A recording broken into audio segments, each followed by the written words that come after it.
Em, ya, hoy día vamos a ver la dirigida de commodities.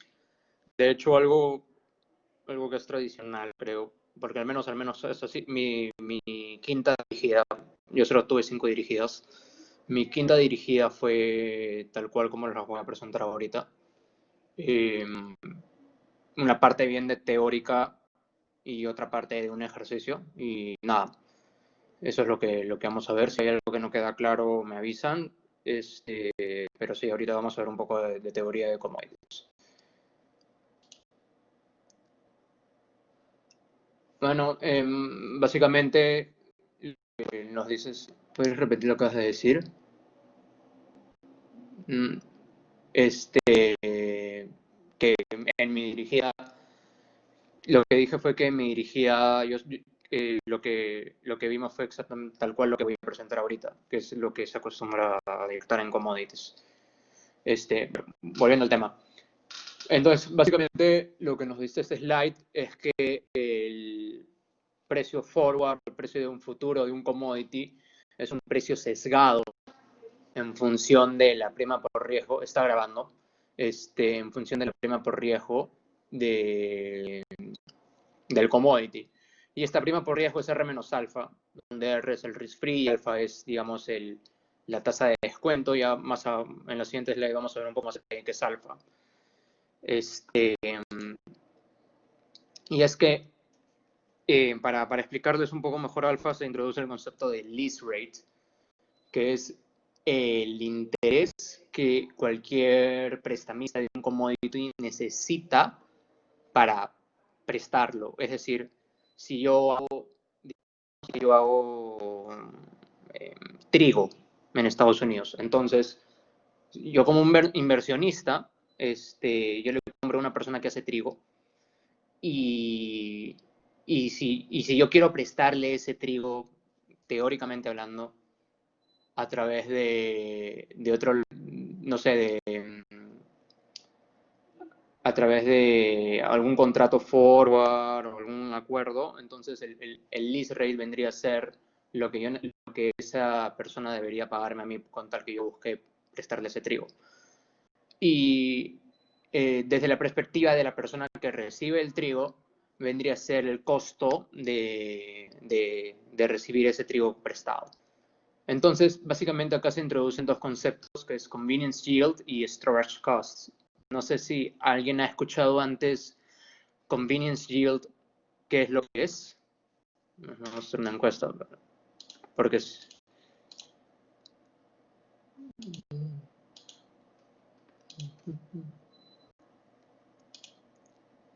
Sebas, ya, Sebas.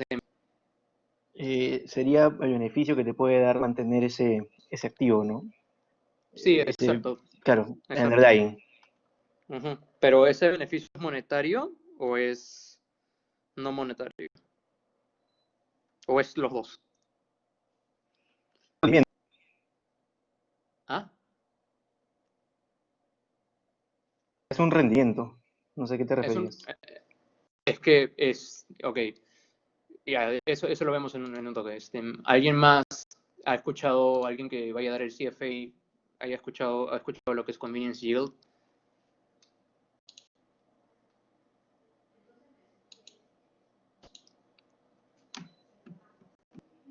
Bueno, ya, bueno. Entonces el convenience yield, lo vamos a ver acá. Es más adelante. Vamos a saltar hasta ahí mejor. ¿Dónde estás? Acá. El convenience yield es que un beneficio no monetario, es decir, no es como que, a ver, digamos que yo compro cobre y yo espero que mañana Southern tenga un problema en su mina, por tanto va a tener que cerrar una de sus minas y consecuentemente no va a producir la cantidad que quiere, lo que va a hacer que el precio del cobre suba. Entonces ahí voy a tener beneficio monetario en el futuro debido a que como el precio del cobre está subiendo, justo yo voy a beneficiarme por esa apreciación. Ya, eso no es convenience yield. Convenience yield es cualquier beneficio no monetario por mantener el activo dentro de tu inventario. Por ejemplo, si es que si es que hacen prendas de vestir. Entonces, si es que hacen prendas de vestir, algo que tienen que mantener es hilo, por así decirlo. Entonces, si es que por alguna razón India, que es uno de los mayores países productores de hilo, entra en huelgas horribles o hay algún problema político que evita de que se pueda abastecer el mundo de hilo, entonces las personas que tienen ahorita hilo dentro de su inventario van a verse beneficiadas por eso. Eso es lo que busca representar el Convenience Yield. Es más una métrica teórica que lo que busca es representar el beneficio de mantener el activo dentro de tu inventario. Si es que tú, y naturalmente solamente esto se da en casos en los que tú como empresario o inversionista o persona usas este commodity dentro de tu proceso productivo. Si no lo usas dentro de tu proceso productivo, en teoría no debería aplicar el convenience yield para nada, sino simplemente vendría a ser la parte de storage costs, que es el costo de almacenar el activo. A ver, es como el riesgo de que se aprecie. No, es que ahí tengan un poco de cuidado con eso. No es el riesgo de que se aprecie o la posibilidad de que se aprecie, digamos, en términos monetarios, sino es el riesgo es la posibilidad que se aprecie y el efecto se tendría en ti. Porque si es que se aprecia cualquier commodity, si yo compro oro, yo no uso el oro para nada. Si yo compro oro y el oro se aprecia, yo gano. Pero eso no es convenience yield. Entonces, si es que yo uso el commodity dentro de mi proceso productivo y ese commodity se vuelve más escaso o no tan puro por alguna razón, entonces yo tengo un retorno ahí implícito, como por así decirlo. Si es que, no sé, si es que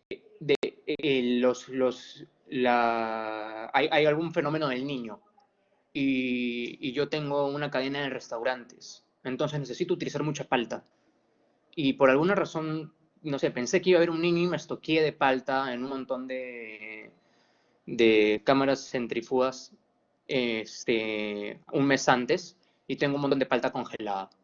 Entonces ahí tengo un costo de almacenaje horrible, pues, porque estoy almacenando mucha palta, pero hubo un niño, entonces eso me benefició. Y justo ese beneficio por haber yo tenido esa palta es el convenience yield. O sea, más que todo es eso, es el beneficio de tener el inventario en físico, que le da a la persona que es dueña del inventario, dado que pasa alguna cosa en un mercado que hace que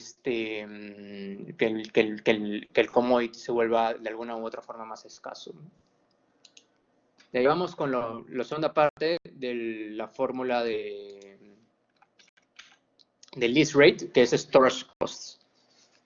Para que recién acaban de entrar, el lease rate es el convenience yield, que es justo lo que estábamos hablando, menos los storage costs, cualquier costo de almacenaje, que puede ser almacenaje físico o cualquier costo financiero de almacenaje, que es lo que vamos a ver ahorita. Entonces, cuando haya costos de almacenaje, se tiene que, digamos, en teoría, en equilibrio, por así decirlo, en equilibrio, tienen que compensar a la persona que está incurriendo en esos costos de almacenaje.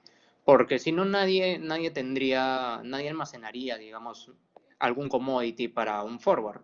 O sea, imagínense la situación en la cual yo entro en un forward con alguno de ustedes y yo es un full delivery forward. O sea, yo les tengo que entregar el activo en físico al vencimiento. Entonces, yo tengo que almacenar ese activo, reservarlo y no moverlo durante un tiempo. Consecuentemente, hay un costo de almacenaje que yo incurro por eso. Y justo lo que busca el lease rate es representar ese costo de almacenaje al momento de pricear también el forward. Entonces, hay dos tipos de costos de almacenajes. Uno de los costos de almacenaje son el almacenaje físico, que es cualquier cosa relacionada con el inventario. Y luego costo de almacenaje financiero, es decir, si es que yo estoy arrendando el lugar, por ejemplo, si yo no soy dueño, yo tengo que pagar un interés por arrendar el lugar, o alguna prima, algún costo.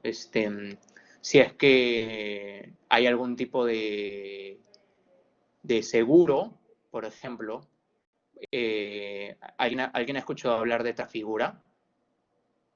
Es una empresa internacional que se encarga de hacer trading de commodities. Entonces, Trafigura trabaja con puertos que son de su misma estructura organizacional que se llama Impala. Y dentro de estos puertos están todas estas grandes centros de almacenamiento de minerales. Pero ¿qué es lo que pasa, por ejemplo, si es que por alguna razón se incendia uno? Pierdes una cantidad de minerales horrible. Entonces Impala, al ser responsable del almacenamiento de esos minerales, es responsable solidario de cualquier cosa que les vaya a pasar. Consecuentemente también es responsable de cualquier tipo de siniestro que haya. Y justo la prima del seguro vendría a ser un costo financiero de almacenaje, no es un costo físico de almacenaje porque no está directamente relacionado con el almacenamiento en sí, sino es con lo que puede suceder, que puede evitar que yo termine entregando el bien. Por otro ejemplo de un costo financiero de almacenaje, entre comillas, de almacenaje puede ser de TGP, que TGP tiene la obligación de mantener cierta capacidad del ducto de transporte de gas natural habilitada. Es decir, si TGP dice que mi ducto tiene problemas y no tengo un mantenimiento que no he hecho, que no estaba programado, y su capacidad de transporte es de menor al 95%, si no me equivoco, incurre en costos, incurre en penalidades, perdón. Eso también, por ejemplo, es otro tipo de riesgo, otro tipo de costo financiero que puede haber. Aunque no es propiamente de almacenaje, porque no es que esté almacenando el gas, sino es un costo de transporte, pero que también entraría dentro de nuestro concepto de costo de almacenaje. Solo son penalidades los financial. No necesariamente penalidades, porque un seguro no es una penalidad, es una prima. Si es que yo pido arrendado un local y yo entro si yo entro en un leasing financiero con un banco, yo tengo que pagar un interés por haber justo recibido el arrendamiento de un lugar físico. Y eso también vendría a ser un financial cost. Más allá de toda la gente que tenga que poner en ese lugar, poder cuidar el almacén y todo el tema. O sea, no necesariamente son penalidades los financial storage costs. Entonces, como ven, se puede representar estos financial storage costs como lambda, de forma que tendría que ser risk-free más lambda, por lo que los storage costs lo que hacen es aumentar el precio forward en el momento cero. ¿Ok? Y esto es un poco curioso, porque no sé si se acuerdan lo que pasó con el petróleo, que fue que debido a que todo el mundo iba a incurrir en costos, es que el precio de los futuros se fue al piso. Y es justo lo contrario que la teoría, porque la teoría lo que dice es, si es que tú tienes costos de almacenaje, entonces el precio del futuro debería subir. Pero acá lo que tenemos que ver es de qué delivery estábamos hablando. Estábamos en abril y estamos hablando del delivery de mayo. Entonces, el costo de almacenaje ya estaba incurrido por ese lado. Es decir, el delivery era en 15 días. Y los que iban a explotar, a las personas que les iba a explotar el costo de almacenaje, era a aquellos que iban a recibir el petróleo. Por eso es que justo se fue el precio del futuro al piso. Por eso siempre tengan presente eso, es que cuando hablamos de futuros y de costos de almacenaje, tenemos que pensar en el delivery date y qué costos de almacenaje estamos hablando. El que va a entregar el que va a recibir el commodity o el que ahorita tiene el commodity. Y en este caso es los costos de almacenaje de la persona que ahorita tiene el commodity. O que va a tener el commodity en un mes y lo va a entregar dentro de 2 meses. Pero no de los que van a recibir el commodity. No es por ese lado. ¿Ok? ¿Alguna duda hasta acá?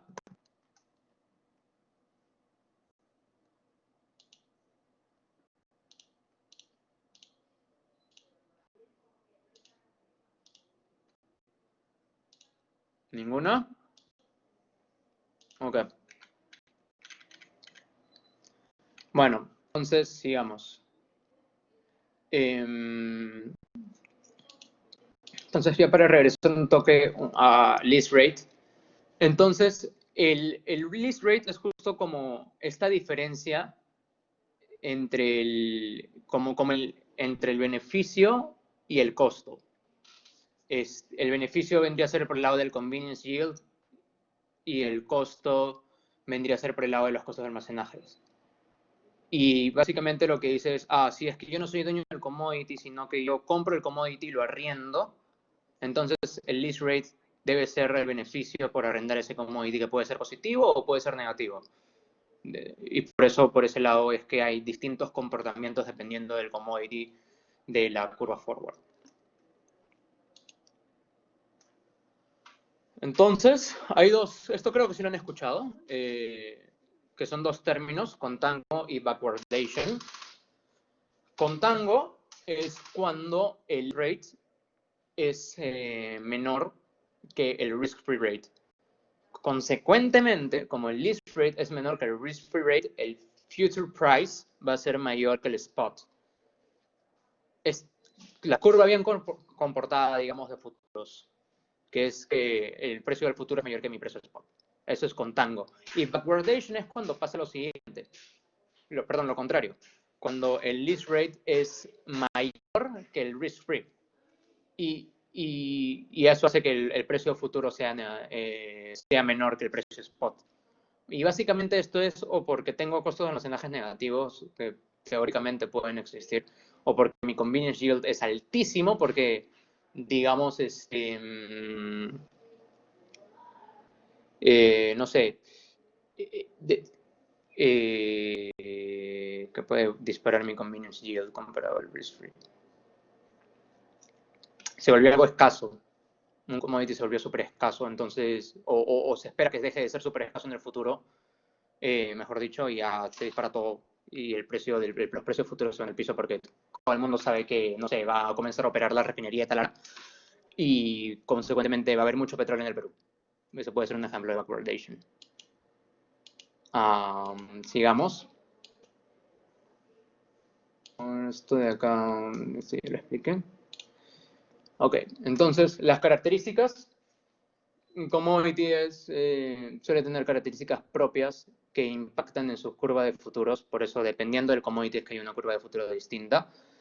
Y estas características hacen que difieran respecto a los costos de almacenaje, la habilidad de almacenarlo, por ejemplo. ¿A alguien se le ocurre algún commodity que no sea almacenable? Escríbalo o participe.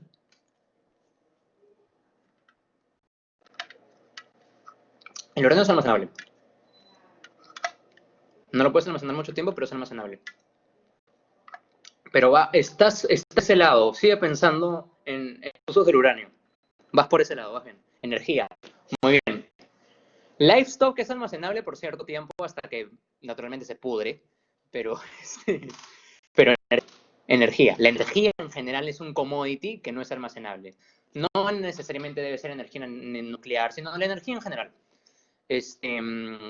Y más específicamente la electricidad. La electricidad es un commodity que no es almacenable. De hecho, van a ver con Rubén el tema de pricear derivados de clima, weather derivatives. Es a chorazo, es dificilísimo también pricearlos. Solamente han existido unos pocos y los hizo Citi en Nueva York. Y sí, por ejemplo, este es un tipo de commodity que no es almacenable. Ya. Y bueno, básicamente estas características específicas son las que impactan en cómo se comporta la curva de cada commodity. Por eso es que se difieren mucho entre commodities. Por ejemplo, la de oro no es igual a la del petróleo, no es igual a la de la palta, si existiera o la de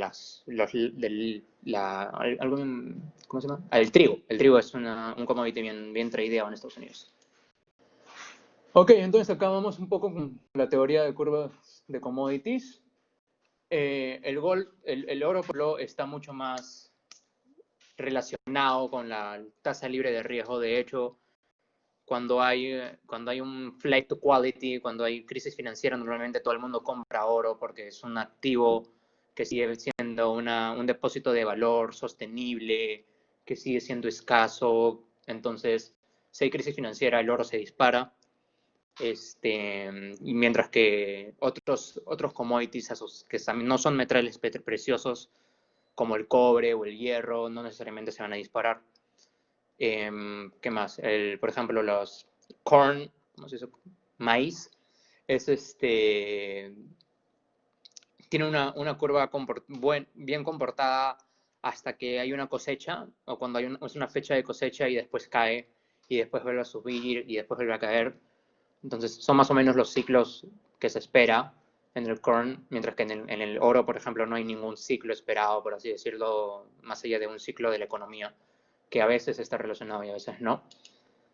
Ahí ya vemos electricidad, como que es un commodity que no se puede almacenar, como ya hemos conversado, que o se usa o se desecha, que no es constante y que es bien volátil, sobre todo durante un día.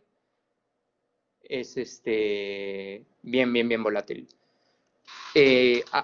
¿Alguien sabe cómo podrían, qué tipo de indicadores se podría usar para predecir un commodity de electricidad? O sea, ¿cómo predeciría un futuro de electricidad o un forward de electricidad? ¿Qué te ocurre? Ya, pero siempre hay una demanda mínima. No, naturalmente es algo con watts, porque si no, no puedes medirlo. Imagínense, múltiplos. ¿Por qué múltiplos? No es una empresa, es el commodity, por si acá.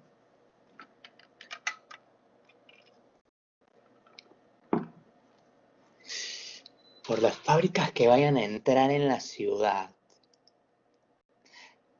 En el largo plazo, sí. Un PPA es una muy buena forma de prediciar electricidad. No se negocian PPAs en el mercado, pero sí es una buena forma. Y lo que también dice Jean-Pierre es súper interesante porque justo por ejemplo, en el Perú al menos está planeada las inversiones que van a realizarse en hidroeléctricas y en termoeléctricas hasta el 2028. Entonces, dependiendo de dónde haya una nueva planta o dónde haya un nuevo proyecto minero, es que se espera de que haya la demanda de energía se dispare en ese lado y también la oferta de energía. Proyección de oferta y demanda. Pucha, eso es bien difícil proyectar oferta y demanda de energía. Bien difícil. Torres que van a transportar esa electricidad. Claro, tiene que haber un transmission system para poder bajar la tensión, porque la electricidad que se genera siempre es en alta, es una, digamos, bien alta. ¿Cómo predecías un PPA? Es que eso es distinto. Una cosa es predecir un commodity de electricidad como commodity, que es, digamos, cuánto me va a costar la electricidad cuánto debería costar la electricidad en el mercado. Y otra cosa es la demanda de electricidad que un usuario va a esperar.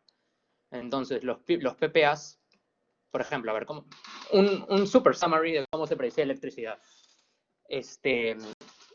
Tienes dos lados. Por un lado, tienes la gente los usuarios finales de electricidad que pueden ser residenciales, industriales, comerciales o alumbrado público. ¿Ok? Los residenciales son nosotros, los comerciales son centros comerciales, oficinas, cosas así. Los industriales son empresas industriales, Alicorp es una industrial, una SEM, Pacasmayo, y el alumbrado público es la luz pública que todos tenemos. Rayo, eso fue el internet de mi computadora. Pero bueno, ¿me siguen escuchando? Sí.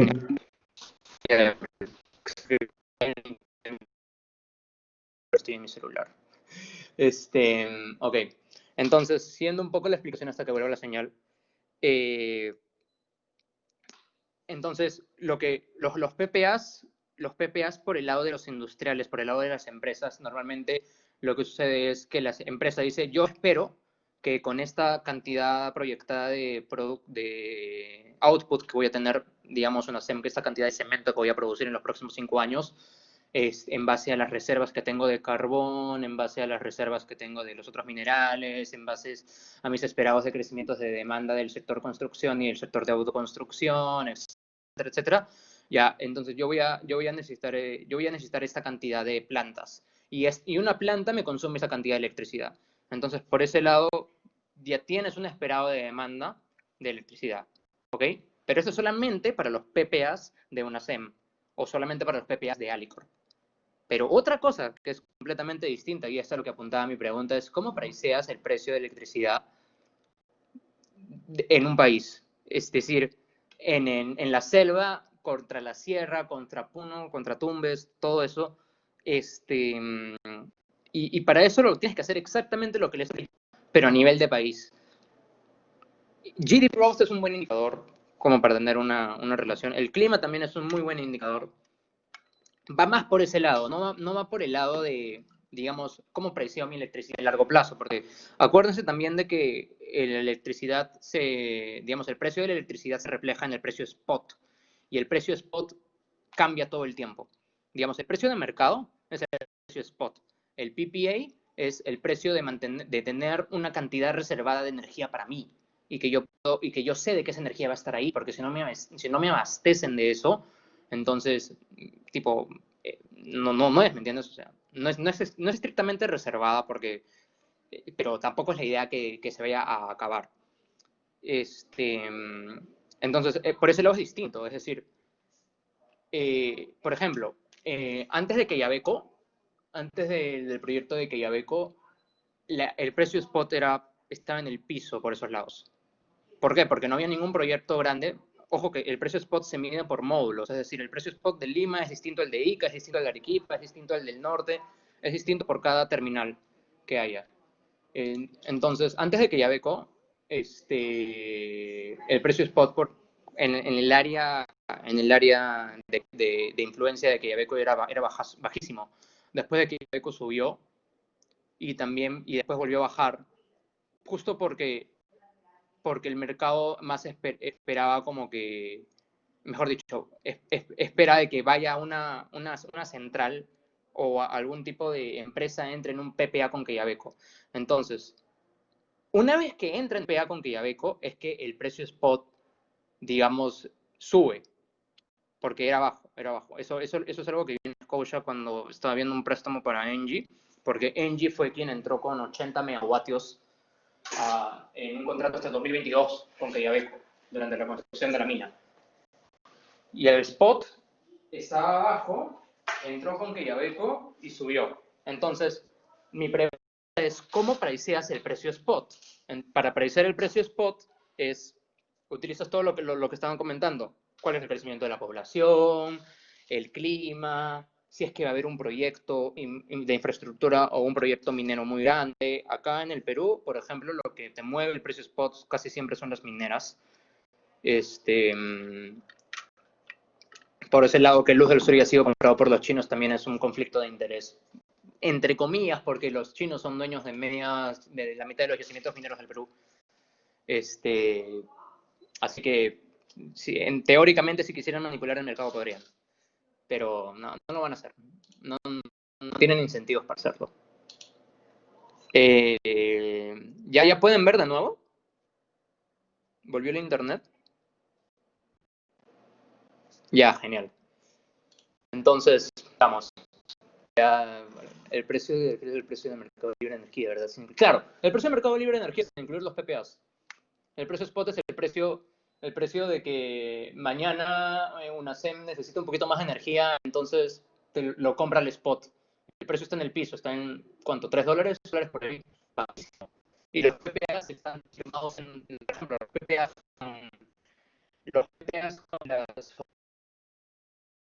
con las empresas solares están en $200 por megavatio.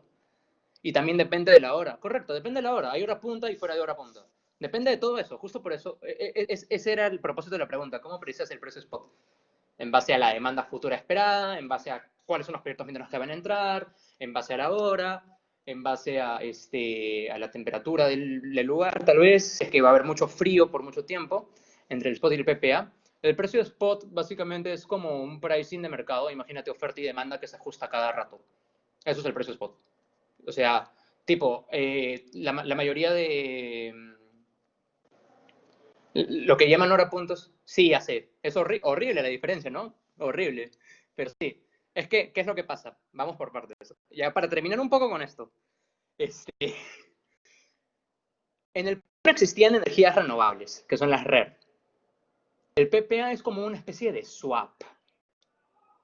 No es un contrato futuro, porque es un contrato futuro constante. No es como que tiene un vencimiento y ahí está, sino es una sumatoria de futuros. Es como un swap, si quieren verlo ya como en un tipo de instrumento. Es como un swap, no es como un grupo de futuros. Lo que te hace es, te mantiene el precio en hora punta a esto y el precio fuera de hora punta es este otro por 2 años. Y siempre que tú tengas ojo, que es precio de costo marginal, es por unidad de energía. No es por, digamos, consumo lo que me da la gana, sino por unidad de energía. Y volviendo a la pregunta de Jean-Pierre, entre el PPA es justo lo que acabo de explicar, es como que por unos 2, 3, 4, 5 años, cada megavatio que yo consuma me va a costar algo. Y si es que yo, por alguna razón, yo excedo un threshold, tengo que comprarlo al spot, porque tal, y si lo compro al spot, ahí ya me lo compro a $6 o 5, lo que sea. Pero como son contratos, y ahora, el caso de las solares, de las plantas solares, es bien, bien curioso. Porque las primeras plantas solares en el 2008, si no me equivoco, en el Perú, en la parte de Arequipa, por Hilo, en el sur del Perú, hay un montón de plantas solares ahí. Y lo que pasa es que el Estado, para promover el uso de las plantas solares y el uso de energías renovables, RER en general, porque una cosa es tener una planta eléctrica que no es RER, por si acaso, por el tamaño, y otra cosa es tener una planta solar chiquitita. Hay un threshold, digamos, sobre que debajo de cierta capacidad instalada no es RER, por más que es renovable. Pero la cosa es que para las plantas solares RER, que aparecieron en el 2008, que son chiquititas, de 30 megavatios, 40 megavatios, son enanas, el Estado les dio PPAs a $200.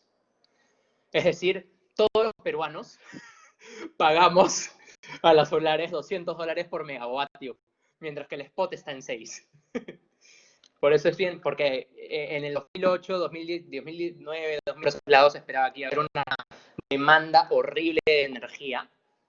Ojo, que es una parte, ¿eh? Ojo que solamente es una parte, porque las solares son el 1 o 2% de la energía del Perú. La mitad de la energía del Perú en temporada de lluvias es eléctrica, la otra mitad es termoeléctrica, y ya un poquito de lo demás. Pero sí, digamos, el cliente de las solares no son ni esos, porque no tienen la capacidad y tampoco tienen los incentivos para hacerlo. El cliente de las solares es la matriz, es el SEIN, el Sistema Interconectado de Electricidad Nacional. El de Electricidad Interconectado Nacional. Entonces, todos los peruanos pagamos como que a estas primeras solares $200 la energía, cuando en realidad el precio debería ser mucho más barato. Es un dato bien curioso. Pero ya, sigamos con el tema. Bueno, gas natural, que justo que los océanos están en el tope antes de que llegue la demanda. Storage is at its peak in the fall just prior to the peak demand. Que el storage está en su punto máximo en la caída justo antes de la demanda máxima y por tanto la curva sube y después en la caída. Es algo raro, no entiendo muy bien eso, pero bueno. Forwards de oil, que ya deben ser súper expertos en esto, que depende mucho de los costos de transporte y almacenamiento y también si es que Arabia Saudita baja, no baja, el OPEC Plus baja o no baja la capacidad de producción. Y ahora vamos a hablar de commodity spreads. Básicamente el commodity spread es un input de un proceso productivo que usa otros commodities. Particularmente vamos a ver dos commodity spreads, que es el crush spread y el crack spread. Seguro han escuchado el crack spread en petróleo. Se oye como que el crack spread. Y eso lo vamos a ver que es más adelante. Pero bueno, ya, el crush spread es una estrategia, básicamente, en el cual tú estás largo en un commodity que es para el proceso productivo de otro commodity, por así decirlo. Y estás corto en el commodity que utiliza el primer commodity. Como dice el ejemplo, estás largo en el uso de arvejitas y estás corto en comida, no sé, en aceite ¿cómo se llama esto? No,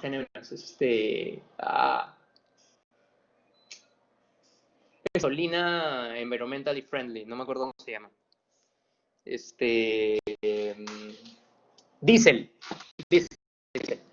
Diésel. Eso. O sea, estás largo en todo lo que es el trigo que se utiliza para utilizar el diésel y estás corto en el diésel y ahí estás creando un crash spread. Eso es una estrategia que pueden hacer algunos traders. Después está el crack spread, que es el petróleo. El crack spread básicamente es un sistema de equivalencias de cuántos galones de petróleo tengo que utilizar para generar cierta cantidad de derivados de petróleo. Es decir, miren el ejemplo en corto. 7 galones del crudo de petróleo se pueden utilizar para producir 4 galones de gasolina, nos faltan 3 galones de petróleo, y después 3 galones de heating oil, que ¿cómo se llama esto? Querosene. Entonces, ese es el crack spread. Una estrategia 7-4-3, por así decirlo, es que yo compro 4 galones de petróleo y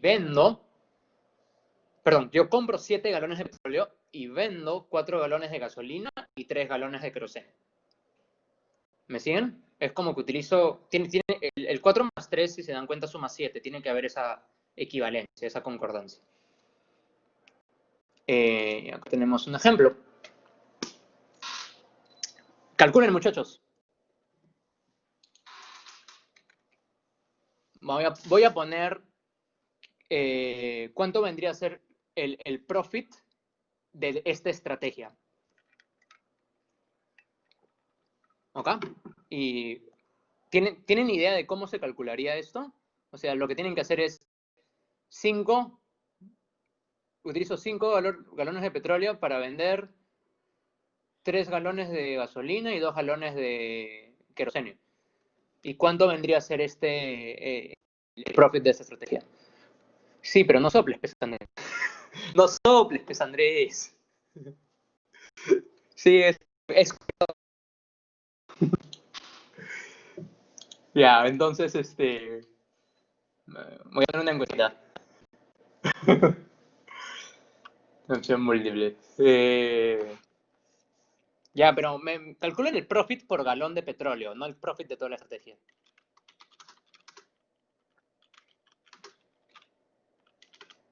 O barril de petróleo en este caso. Por barril de petróleo. No vi las unidades. El profit por barril de petróleo.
Bueno, ya creo que llegamos a un punto en el cual ya nadie más va a participar. Así que 7.2, la mayoría. 12 no participaron. Y bueno, nada. La respuesta era 7.2. Muy bien a todos los que pusieron 7.2. Esa era la respuesta correcta. Sigamos. Basis Risk. Basis Risk, ¿han escuchado ese concepto antes? Creo que sí, de hecho lo hemos explicado no lo hemos dicho, lo hemos mencionado en varios instrumentos que hemos visto hasta ahora. Es nuestro eterno amigo. ¿No se acuerdan? Ya. Yeah. Bueno, ya, no importa. Basis Risk para commodities es lo que resulta de la inhabilidad de poder que los futuros puedan hacer un hedge perfecto. ¿Esto qué quiere decir? Esto quiere decir que teóricamente, aplicando Black-Scholes Merton o lo que sea, mi precio debería ser 1.2 y en realidad en el mercado está en 1.3 y considerando la calidad del commodity y todas esas cosas, los costos de transporte y todo eso están en 1.4. Ya. Entonces, la diferencia entre eso es entre el futuro y el precio teórico, por así decirlo, que saca el mercado, es el basis risk.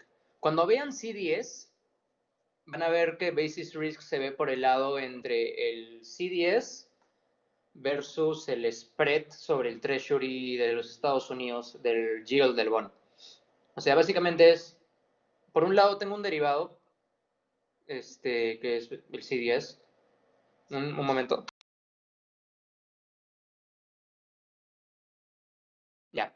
Por un lado tengo un derivado que es el CDS, que es como una prima de riesgo, que tiene un spread. Y por otro lado tengo el spread del yield del bono contra el tesoro. Teóricamente deberían ser lo mismo. Cualquier diferencia hace que haya basis risk.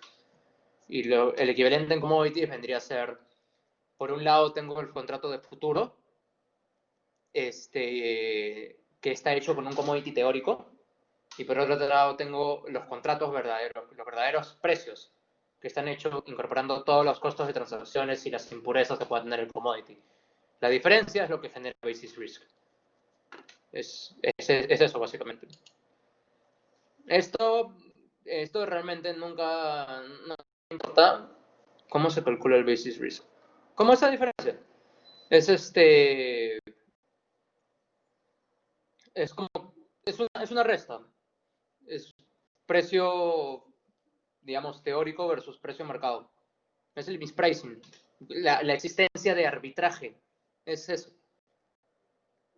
Si no hay basis risk, es que no hay arbitraje. Si hay basis risk, es que hay arbitraje. Es como. Hay basis risk, digamos, si podemos generalizar el concepto para cualquier cosa, el valor fundamental de una acción versus el precio de mercado también hay un basis risk ahí. Entonces, es eso básicamente. Es la diferencia entre el teórico y el efectivo, verdadero, real, como desean llamarlo. Strip y Struck Hedge en verdad esto es estrategia de trading. Rubén no lo enseñamos o no lo profundizamos mucho, mejor dicho, porque en verdad no es algo que sea del interés del curso. Es mucho más para trading, por así hablarlo. Es que lo voy a saltear ya. Les voy a pasar el PPT, entonces si alguien quiere revisarlo después lo lee por su cuenta. Cross-hedging, ya, es como que cuando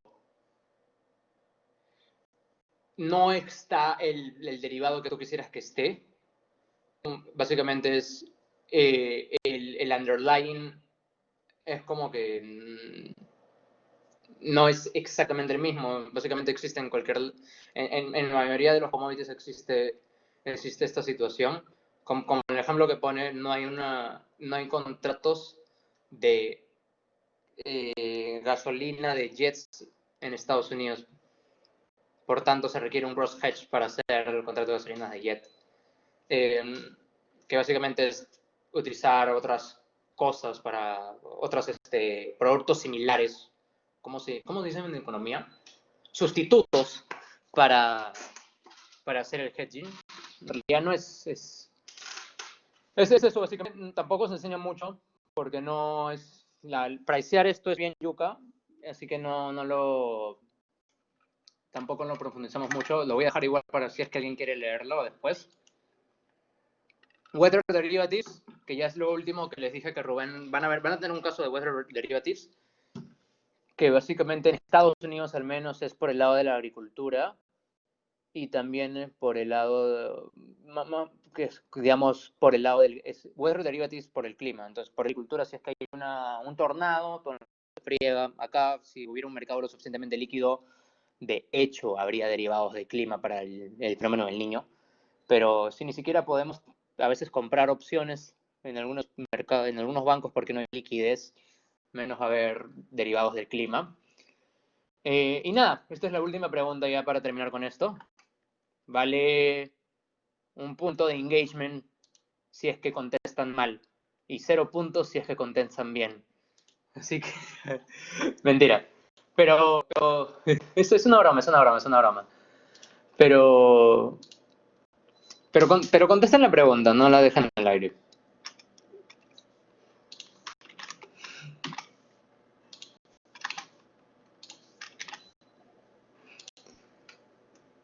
¿Cuál creen que es?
Bueno, faltan 2 personas que contesten.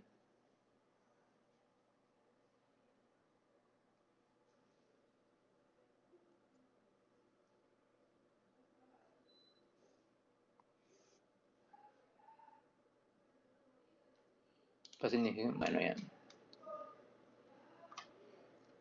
Bueno, ya. Que falte uno, estoy contento. Mostrar respuestas. Ya. La respuesta es la A. y definitivamente no es la D. Es más, creo que la persona que puso la D lo hizo de broma porque estoy viendo, o sea, se puede ver quién puso cada respuesta y no sé por qué siento eso, pero bueno, ya. La respuesta es la A.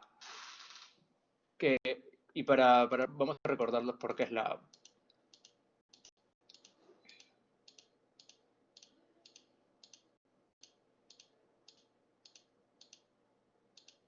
Acá. Contango es cuando el lead rate es menor y la curva es bien comportada. Y backwardation es cuando el precio del futuro es menor que el spot y entonces hay como un backward, como en el precio en ese sentido. Básicamente para que se acuerden, porque en verdad a veces es un poquito engorroso poder entender esos nombres contango, backwardation. Les recomiendo que siempre piensen como que backward, todo lo que diga backward es precio del futuro menor que el precio spot. Y lo que sea que diga lo otro, contango, lo que sea, porque a veces, al menos yo particularmente me olvido de la palabra contango, piensan que es el otro. Pero backwardation, backward, siempre es el precio futuro es menor al spot. Y por último, les voy a pasar ahorita, voy a compartiendo pantalla para que me crean bien que existen estas disparidades horribles con las plantas solares. Una noticia de un contrato que cerró SolarPack y que chequeen el precio al que cierra que está por acá versus el precio spot. No sale el PPA. Bueno, bueno, ya se los paso entonces al final de la clase, pero sé dónde pueden encontrar por ahí ciertos PPAs y para que también les voy a mostrar dónde pueden ver ahorita el precio spot si quieren verlo en algún momento de tipo para la vida o algo así. Vemos por acá. Compartir aplicación en pantalla. Compartir. Ya. SolarPack. No, SolarPack Index. Acá está. Ya. Este es el COES. Y básicamente lo único que tienen que poner es precio spot de energía Perú o lo que sea, si ven el primero. Y ahí salen los costos marginales. El costo marginal es el precio spot. Es así como se mide en el Perú. Se ponen zoom y tienen el precio spot por cada, digamos, por cada nodo energético. No sé exactamente cuál es el nombre técnico, pero por cada estación tal vez mayor. Y si te vas a Santa Anita, por ejemplo, el precio spot, el precio barra, está en 29.35. Ese es el spot. Acá está en 29.47. Acá está en 29.29. Si se dan cuenta es $10 más o menos. O sea, fácil estuvo $6 hace un par de meses, pero ese era el último monto que me acordaba. Pero ahora están como en $8 o $9. Y si hacen zoom out, pueden ver más o menos guiarse por colores de cómo está el precio en todo el Perú.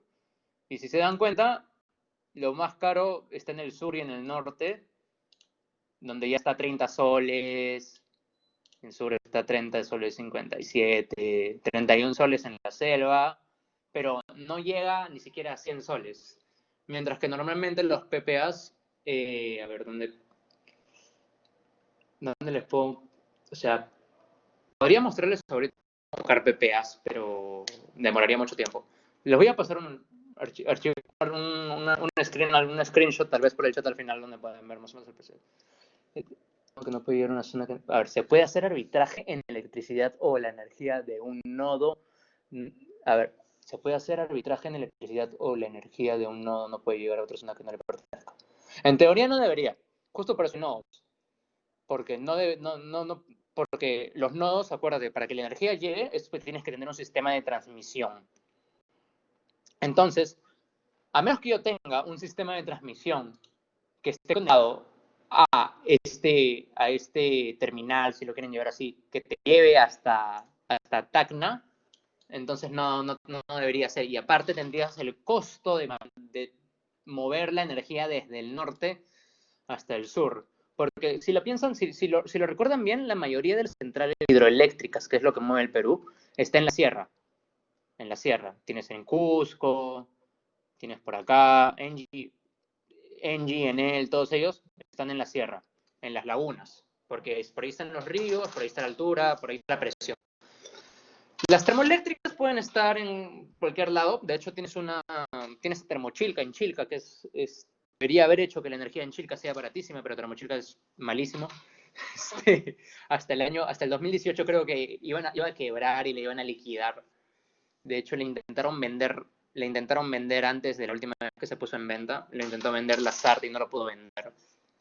No sé por qué no lo habrá podido vender, pero Termochilca ha sido un dolor de cabeza para Ponce, el de renta variable, porque, ¿cómo se llama esto? Su fondo, no me acuerdo cómo se llama su fondo, es dueño de Termochilca, por si no lo sabían.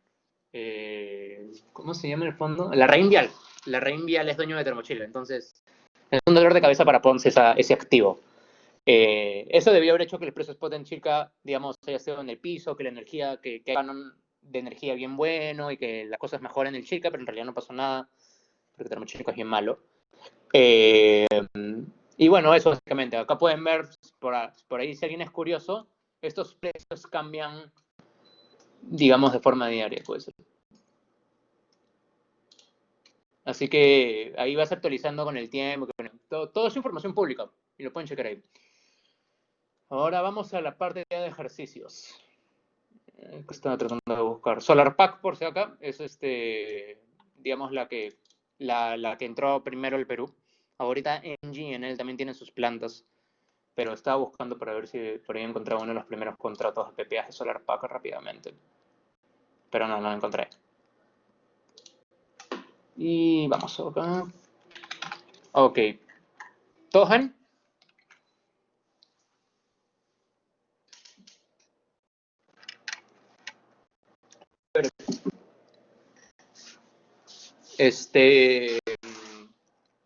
Bueno, ya. Este es un ejercicio de PC. Valía 4 puntos. Literalmente un punto cada partecita. Tiene 4 preguntas.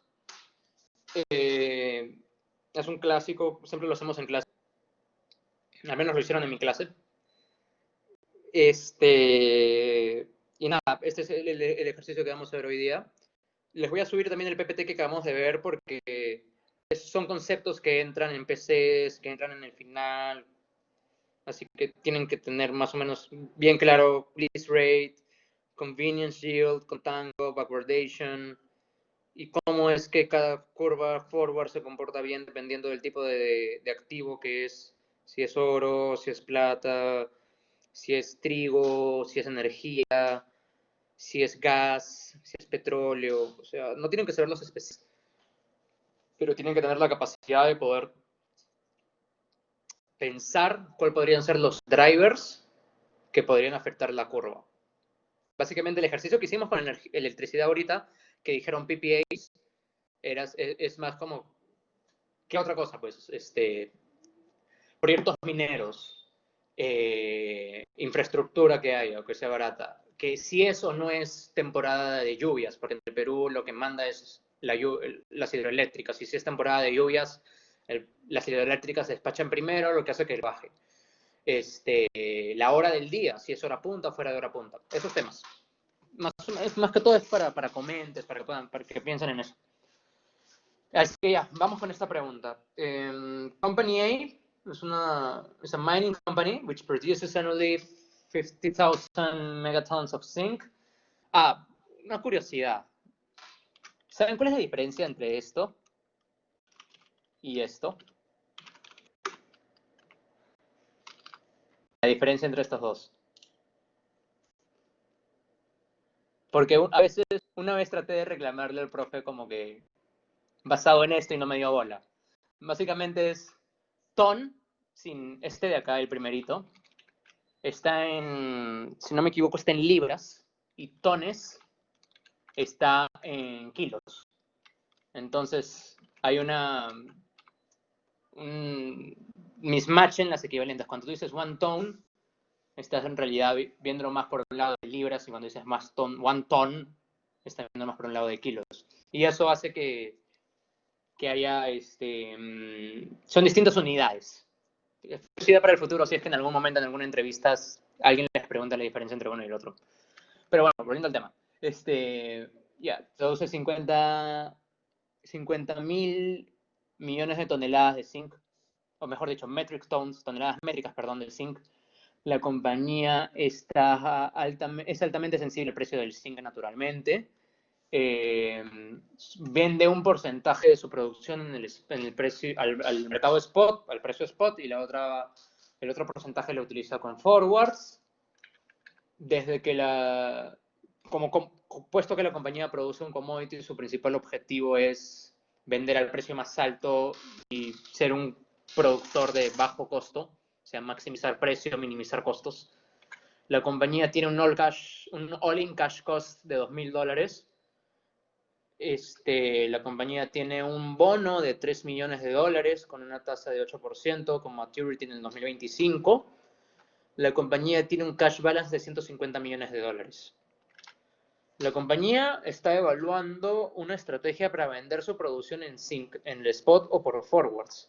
Actualmente el precio spot está en $3.000 por tonelada métrica, mientras que en los forwards para ser entregados en diciembre estarán en 3.250. De acuerdo al research de la compañía, los precios deberían subir a 3.500 para el diciembre, puesto de que se espera una caída en la oferta de zinc. Si es que no ocurre la caída, entonces se espera una achuradísima aumento de la oferta que haría que empujaría el precio lo más que pueda. Y la compañía está evaluando su estrategia para ver si es que produce por zinc, por forwards o por spot. Y la primera pregunta es, ¿qué le recomendamos hacer a la compañía basado en los escenarios que nos ponen? El primer escenario, básicamente, es que el bond tiene un maturity date en el 2020. Lo que realmente debería decir es que el bond ya no vence en el 2025, sino vence en el 2020. Entonces, ¿por qué lado nos iríamos? ¿Alguien tiene alguna idea de cómo podríamos resolver esta primera parte? ¿Cómo saber qué es lo que deberíamos hacer, qué es lo que deberíamos comparar tal vez?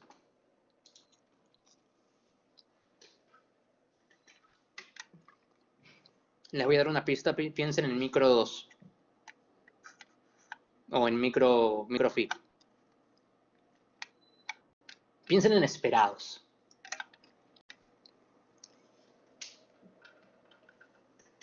Entonces, a ver, habiendo dicho lo de esperados, básicamente, si chequean por acá, nos dicen que el precio está en 3.000, los forwards están en 3.250, que debería aumentar a 3.500, pero si no va a empujar el precio lo más que pueda, porque va a haber una cantidad increíble de oferta. O sea, si se dan cuenta son escenarios. Lo que tenemos que hacer es cuantificar los escenarios. Entonces, tendremos tal vez por un lado probability.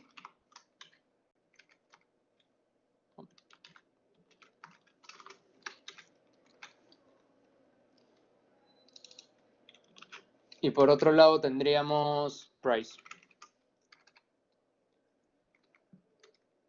Y acá tendríamos forward. Pase lo que pase, el forward está en 3.250. Acá esto no aplica. Spot. Ya. O sea, si con 100% de probabilidad esto va a pasar. Porque no importa lo que pase en el otro lado, si yo cierro ahorita un forward, estaría en 3.250. Ahora, hay dos escenarios. Uno en el cual me dice que sube a 3.500 y en el otro en el que no me dicen un precio, sino que me dicen que va a empujar el precio todo lo que pueda. Entonces acá sería... De hecho, no nos dan probabilidades, pero se debería asumir que es 50%, 50%. Y acá sería 3.500. ¿Y acá qué sería?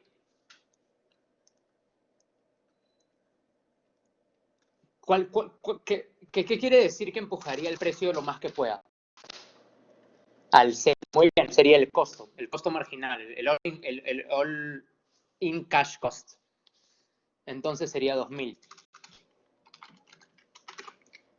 Básicamente lo que diría sería empujar el precio lo más que puedas. Y esto nos da un expected price. Estos dos. Que sería...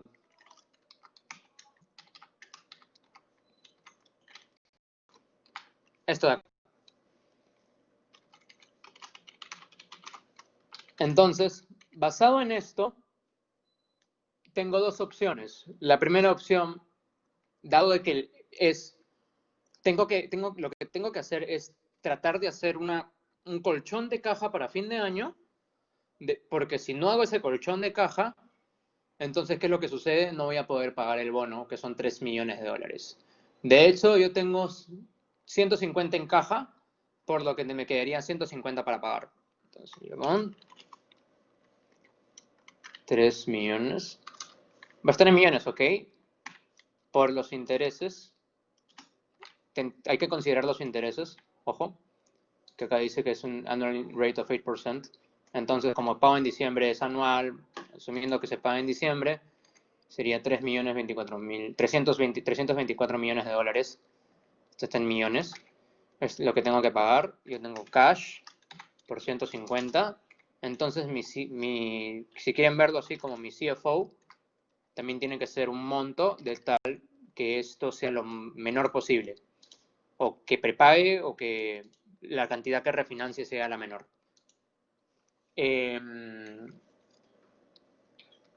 Vamos a poner acá.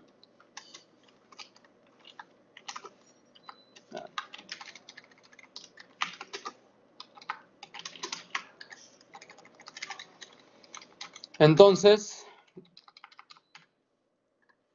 lo que tienes que hacer es básicamente es al ojo, mi esperado está en 2.750 si es que no hago nada, y mi forward está en 3.250. Me voy full con forward, no nada al spot. ¿Y cuánto vendría a ser entonces mi flujo operativo? Mi flujo operativo sería mi producción, son los 50.000.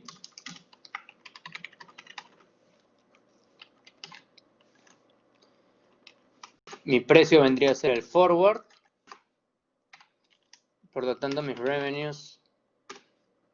Ya, pongamos el margen operativo de frente. Pongamos acá, que es el costo... Ya. Ese es el costo marginal que dice acá. La company has a in cash cost de $2.000 por... Entonces mis profits sería esto. Esto menos esto. Entre 62.5 millones de dólares. Es entre 10 a la 6 porque acuérdense que lo queremos poner todo en millones para que sea comparable con eso de acá. Esto lo paso aquí. Y mi balance sería esto menos esta suma. Y esto sería lo que tengo que refinanciar. Y de hecho esa era la respuesta. Era una pregunta bien catchy, bien tricky. Porque lo que tenías que decir es, ok, yo le recomiendo, lo vamos a poner acá, recommendation.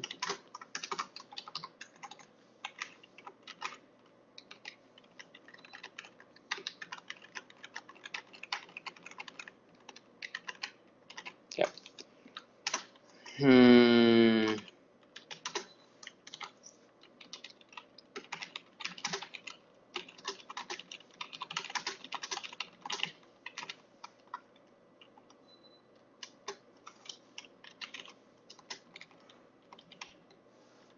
Yeah. Ese era básicamente. Ya. Yeah. ¿Alguna pregunta de esta primera parte? Acá eran dos cosas, el truquito era darse cuenta que esto era 2000, entender que tenían que poner 50% y ver en qué escenario era el peor, dado y que tenías que pagar 300, recordar que tenías los intereses y tenías que pagar 324 millones de dólares. ¿Una pregunta?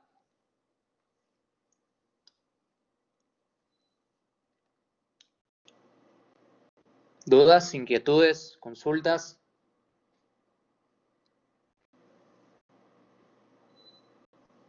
Si no ponía 50-50, la verdad es que no sé, supongo que hubieran bajado puntos en la pregunta. Porque no te dicen en ningún lado probabilidades y lo que te dicen es que los precios deberían aumentar a 3.500 y que si no ocurre, vas a empujar lo más que puedas el precio. Básicamente es, si tú dices a 70 y esto 1 menos el de arriba, ahí ya el tema, pero ¿cuánto tendría que ser? ¿85? ¿80? 82.5. Bueno, no sé, la cosa es que lo que se tenía que hacer era claro, al menos, claro, tienes que justificar aunque sea la probabilidad, pero ¿por qué habría más probabilidad? ¿Por qué le meterías más probabilidad al research de la empresa con la información que tienes? Habría que meterle una muy buena justificada, porque para que no elijas el forward tiene que ser mayor a 3.250. Y eso sería, ¿cuánto?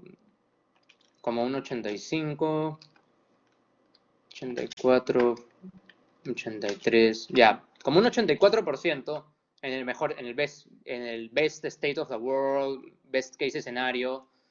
¿Y cómo lo justificas? No, sí, mucho, demasiado. Entonces, métele 50-50 nomás y así salía el tema. Ya, esa era la A.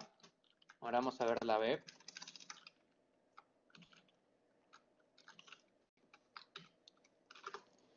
Que es el precio del zinc. Copiamos esto. El precio del zinc está en 2.250, forward en 2.500. La compañía solamente tiene cash de 25 en lugar de 150. Y los prices están esperados a mantenerse en esos niveles. Ojo con eso. Prices are expected to remain on these levels. Lo que nos está diciendo es esto. Esto ya no existe. Esto ya no existe. Y es esto. Tienes dos. Entonces, de nuevo, esto es inclusive aún más rápido que el anterior. Al ojo, dado que ya has hecho el anterior y ya sabes más o menos lo que hacer, y ya sabes que no hay probabilidades, no hay nada, y que lo único que tú vas a querer es meterle forward ahorita porque el spot va a seguir en el mismo nivel. Entonces te vas con todo al forward y lo que tienes que chequear es si es que vas a ser capaz de pagar cualquier tipo de liability que tengas, y que acá sería interest payment. Interest nomás. Tienes intereses de 300 por 0.08, que son 24. Y si te das cuenta, los pagas con la caja.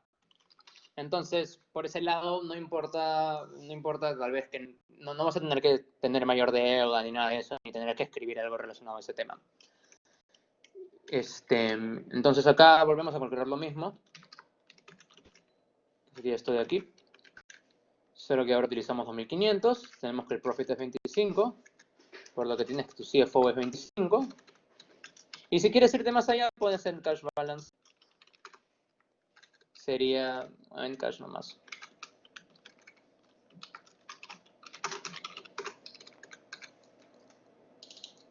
Sería esto menos esto más esto.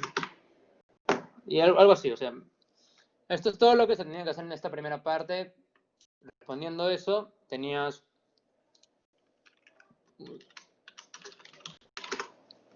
un punto en esta pregunta de 4 puntos. ¿Alguna pregunta?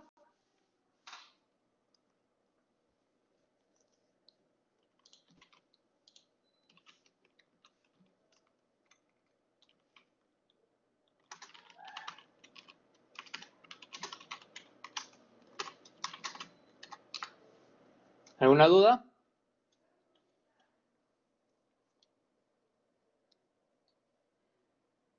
¿No? Nos seguimos. Vamos a hacer zoom out.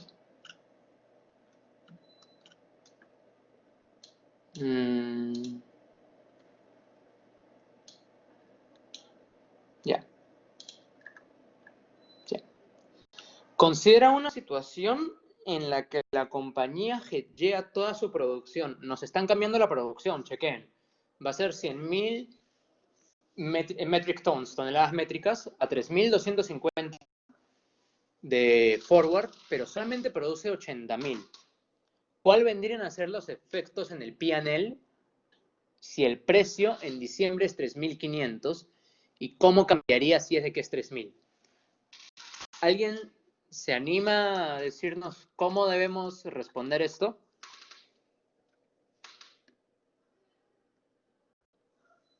Esto es hedge accounting. Es una pregunta netamente de hedge accounting.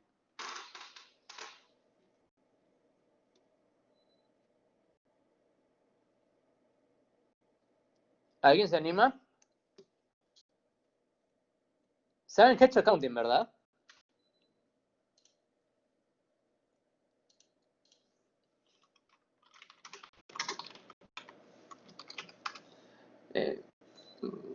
¿Ah?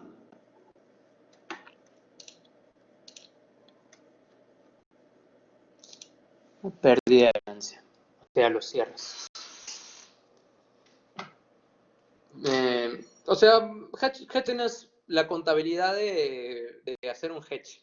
¿Cómo vas a reflejar en tu contabilidad el hecho de que estás haciendo un hedge del riesgo?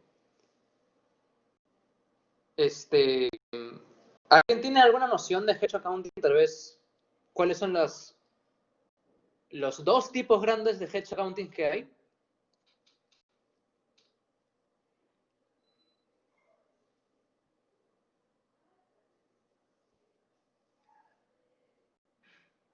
Muchachos, tienen que estudiar hedge accounting. Yo sé que Rubén, estoy segurísimo que Rubén ha hecho una clase de hedge accounting.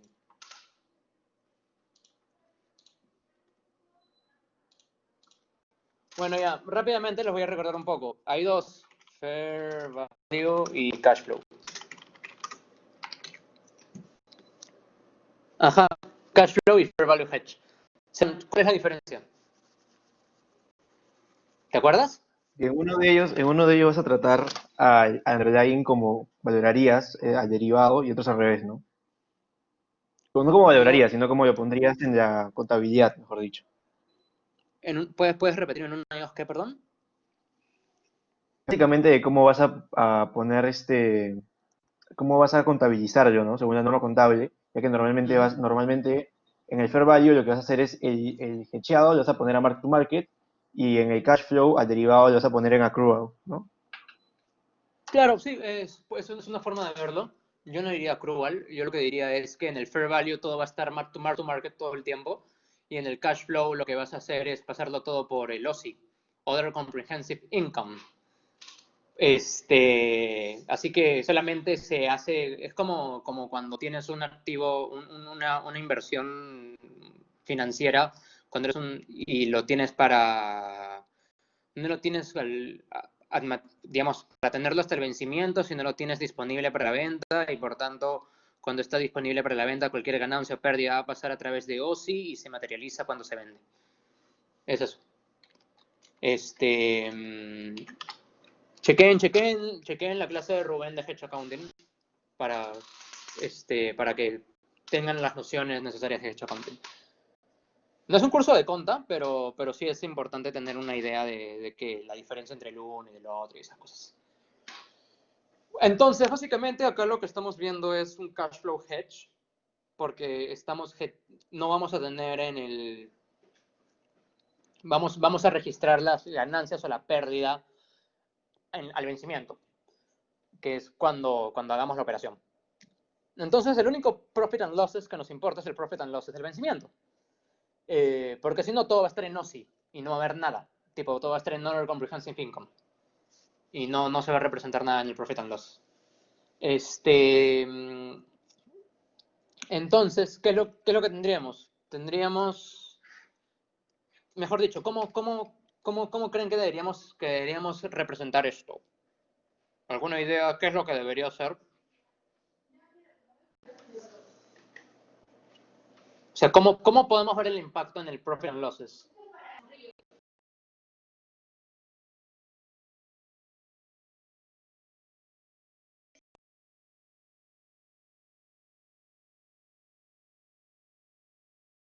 Bueno, asumo que no se les ocurre. Básicamente, ajá, o sea, eso es lo que principal que nos tenemos, la cosa principal de la cual nos tenemos que dar cuenta, que es la diferencia con el precio. Y lo segundo es la diferencia con el contrato, que es, yo llegué mi producción por 100.000, pero en realidad solamente producí 80.000. Entonces vamos a tener dos escenarios. Uno es P&L y otro es cash flow. Dos escenarios. El más fácil acá es cash flow, que es producción fue 80.000. Debió haber sido 100.000. Acá si quieren podemos ponerle diferencia, que sería 20.000.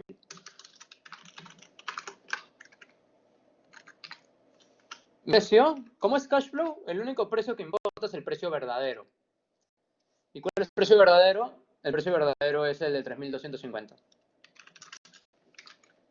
Pongámoslo acá.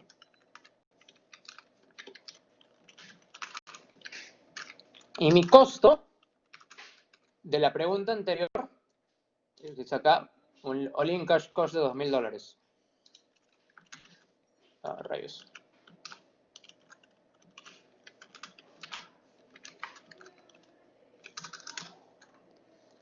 Entonces tendría un profit, por así decirlo, de esto de acá. 260 millones de dólares. ¿Falta algo? Solamente consideramos el ejemplo, olvidémonos del bono para este ejercicio. ¿Falta algo?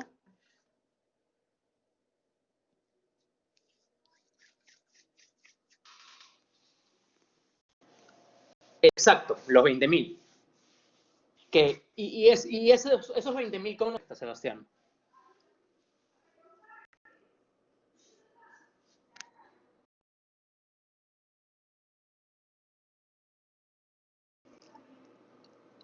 Exacto, muy bien, ya acordaste pagarlos. Entonces, tú tenías que entregar 100.000. No importa lo que pase en el mundo, se quemaba tu planta, no importa. Tenías que entregar 100.000. Y tenías que entregar los 100.000 a 3.250, como dice Sebastián. Pero entregaste 80.000. Entonces, ¿qué tienes que hacer? Tienes que pagarle a la contraparte por los 20.000. Lo que vendría a ser, si quieren, pongámosle payment. Básicamente vendría a ser esto por esto.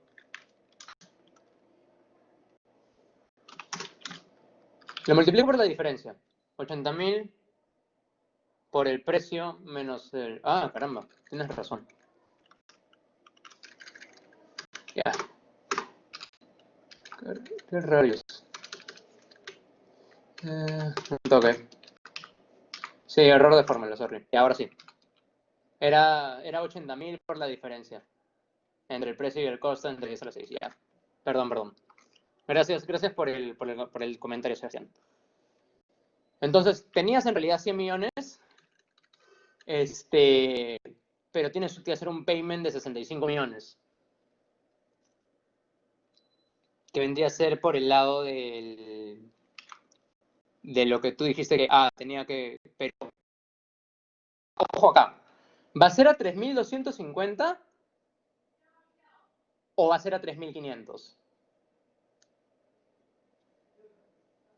Porque tú tienes que entregar el mineral. Entonces, 3.500. Sí, esas 3.500. Lo tienes que comprar al spot. Entonces, como lo tienes que comprar al spot, tu final o change in cash sería en realidad de 30. Acá tenemos un lab. por otro lado, vamos a tener el Profit and Losses, que tendríamos Revenues, que sería, ¿cómo se tiene que reflejar esto? Cuando tú haces tus revenues, tú todo lo haces al precio spot. Y siempre después contabilizas el efecto en derivados. ¿Ok? Entonces tendrías los 80.000 por los 3.500. Pongámoslos en millones. Que son 280 millones de dólares. Son 80.000 que producí por 3.500 del precio spot. Vamos a ponerlo por acá. ¿Dónde lo pongo? Lo pondré acá.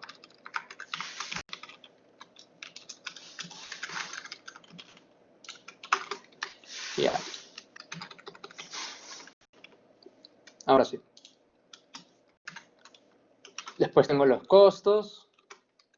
O costs, como quieran decirlo. Que serían los 2.000 por esto. Acá están. Ya.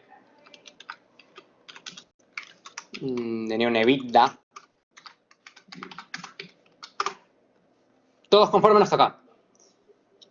Después tendría el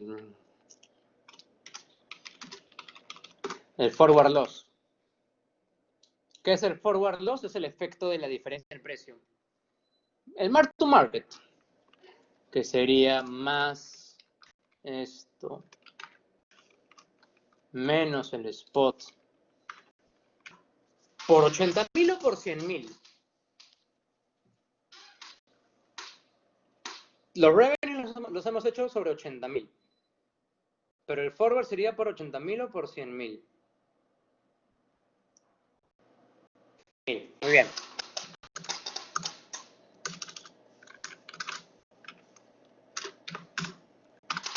Entonces mi forward loss sería de 25. Y acá se quieren vender EBT o mejor dicho, EBIT. Si quieren ponerle EBIT o como llamarlo, sería de 95. Después acá tendrías interest, que serían los 300 millones por el 8%. Y taxes que no nos dicen, así asumimos taxes 0. Y ahí sería esto. Básicamente la respuesta a lo que buscaba era que pongas esa línea acá. Que mientras que por un lado la diferencia entre los 80.000 y los 100.000 de producción va al cash flow, no va al profit and losses. Profit and losses es en términos de cómo firmaste el contrato. Y ahí tienes y es como si tuvieras una amortización de un préstamo. La amortización nunca va al profit and loss, solamente va a los intereses. Entonces esto era básicamente lo que buscaba la pregunta. El caso de 3.000 sería exactamente lo mismo. Acá habría un payment, pero acá no sería un loss, acá sería una ganancia. Se lo voy a dejar a ustedes para que la hagan, ya que se nos está acabando la hora. Y ahora ya, esto ya es discusión, que es puntos de engagement en base a sus comentarios. ¿Cómo hedgearían las opciones? ¿Cómo hedgearían utilizando opciones? ¿Alguien quiere participar?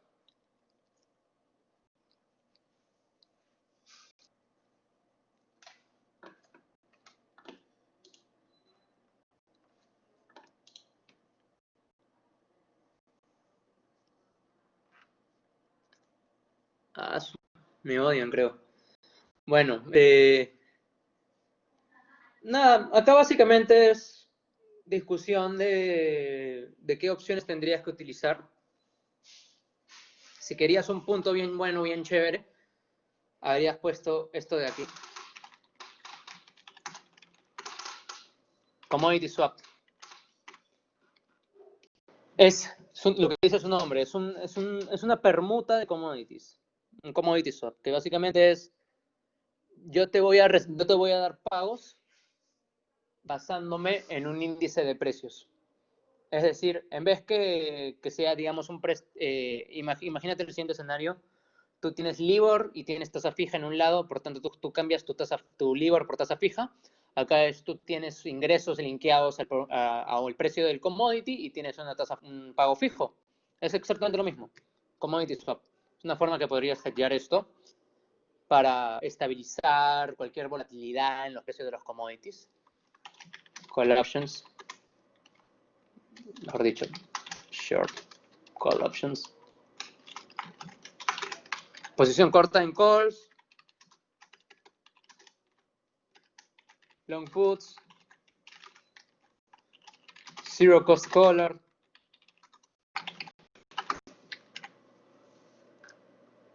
El commodity swap. Claro, en realidad cualquier swap, el costo swap es como un grupo de forwards.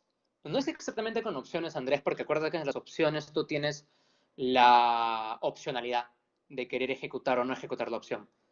Pero en realidad el commodity swap lo podrías hacer con un montón de forwards. Un montón de forwards, haces un commodity swap. Solamente que en vez de repricear cada forward al vencimiento del anterior, tipo, desde el inicio haces un commodity swap para siempre. Bueno, no para siempre, sino para el plazo que deseas. Y nada, básicamente eso es discutir. Punto por esto era el punto más fácil de la pregunta, tal vez. Y este era el punto más difícil de la pregunta, que en realidad no tiene respuesta. El punto 4 era el punto más difícil de la pregunta. Y sí, Andrés, para siempre saldría medio caro. Pero entendiste mi punto, que es, por el plazo del commodity swap, en vez de entrar un montón de forwards, utilizas un solo instrumento y así no haces así no llevas la contabilidad de 10 forwards, sino solamente de un commodity swap. El último, Natural Hedge Alternatives.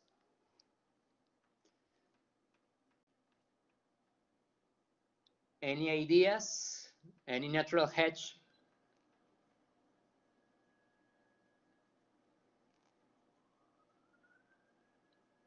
¿Alguna idea?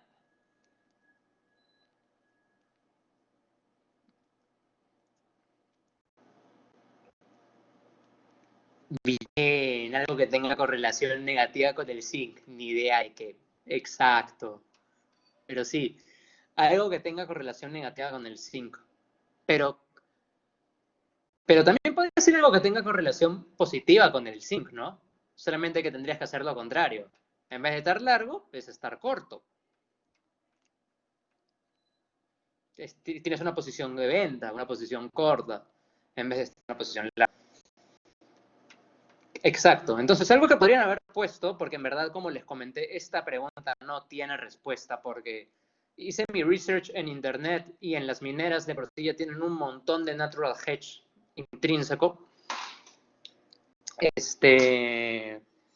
La respuesta por ese lado, no hay respuesta correcta. Era más o menos, era como las preguntas de mi parcial. En mi parcial fue fumadazo y no había respuesta correcta en nada, pero lo que Rubén quería era que discutamos, que indaguemos, que propongamos, cosas así.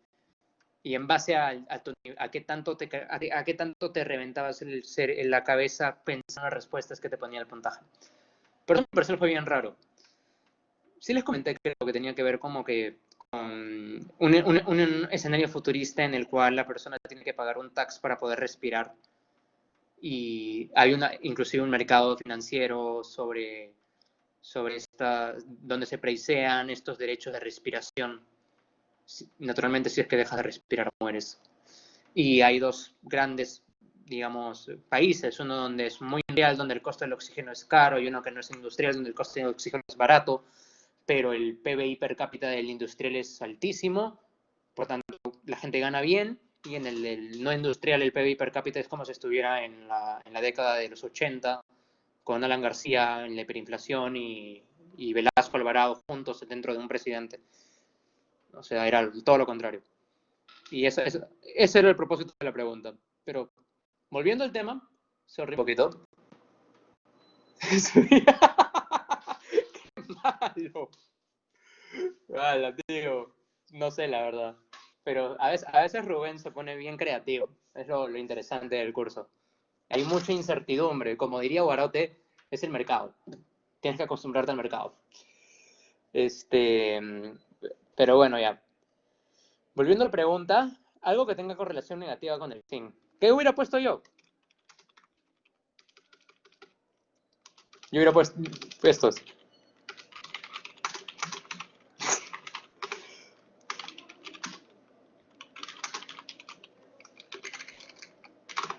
Algo así, tal vez.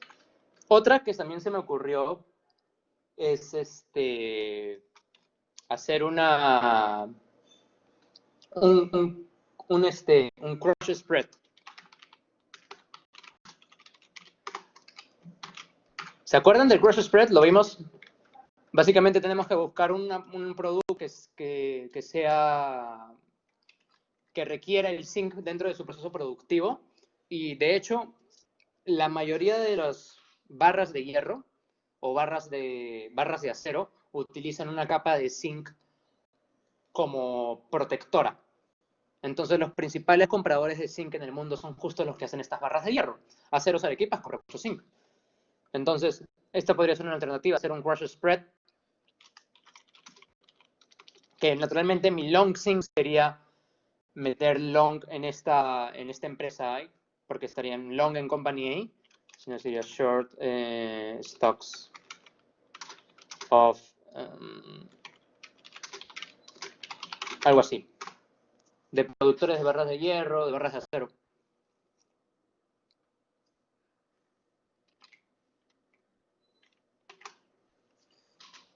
Y nada, eso sería la dirigida hoy. Esta pregunta, como les digo, no tenía respuesta. Si tienen alguna duda, háganla ahora. ¿Alguna duda de la dirigida? ¿Algún comentario o algo?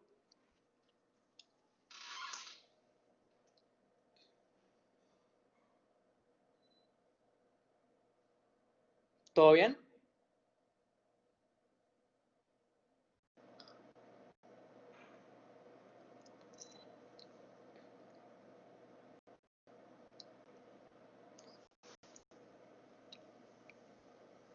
Chévere. Entonces, eso no existe. No hay pre-PC. ¿Cómo que pre-PC? No, no. No sé de dónde lo sacó, la verdad. La PC, ¿qué les puedo decir? Nada, hay una parte para marcar. Estudien casos numéricos. Va a ser una PC bien numérica. También tienes la parte de comentes, por así decir, los comentarios teóricos, cosas así. Chequen clases como dirigidas. Y nada, eso básicamente. Aún lo estamos haciendo. Así que la estoy haciendo con Rubén. Así que va a ser como el parcial que lo hicimos los dos. Como que en ese sentido. No va a ser la misma estructura para nada. No pienso volver a buscar hacer tantos parciales distintos. Pero sí, todas las preguntas van a haber sido supervisadas, o algunas hechas por Rubén. Entonces, por ese lado va a estar bien en línea con lo que han visto, con lo que se ha visto en clase. No va a haber nada como que de otros, como se hace a veces en mate, que aprendes del tema que viene en la PC, porque debería ser capaz de hacerlo. No, eso no se preocupen por ese lado. ¿La PC es el jueves? Sí, la PC es el jueves 25. Así que tenemos una última dirigida. Esta es su novena dirigida. Sí, tenemos una última dirigida y después tenemos la PC y después de eso tenemos prefinal, ¿no? Una dirigida más que vendría a ser la dirigida de los temas que vean más adelante y el prefinal. Y ya está. ¿Alguna duda adicional?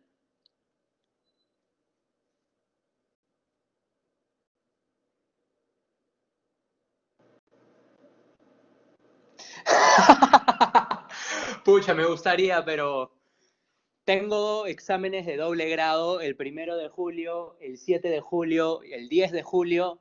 Tengo sustenta de tesis el 15 de julio. Silva, doble grado easy. Pucha, no sé, no sé. A veces se mezcla todo, el doble grado puede ser más difícil. Sobre todo porque este año, como va a ser el examen va a ser virtual, los patitas de Londres han dicho que están considerando que vamos a tener tanto el course guide como los que te dejan para leer que nadie lee. Así que creo que va a ser más yuca. Quant Finance 100 de 100. Con fe, con fe. Con fe. ¿Algún otro comentario, duda, pregunta?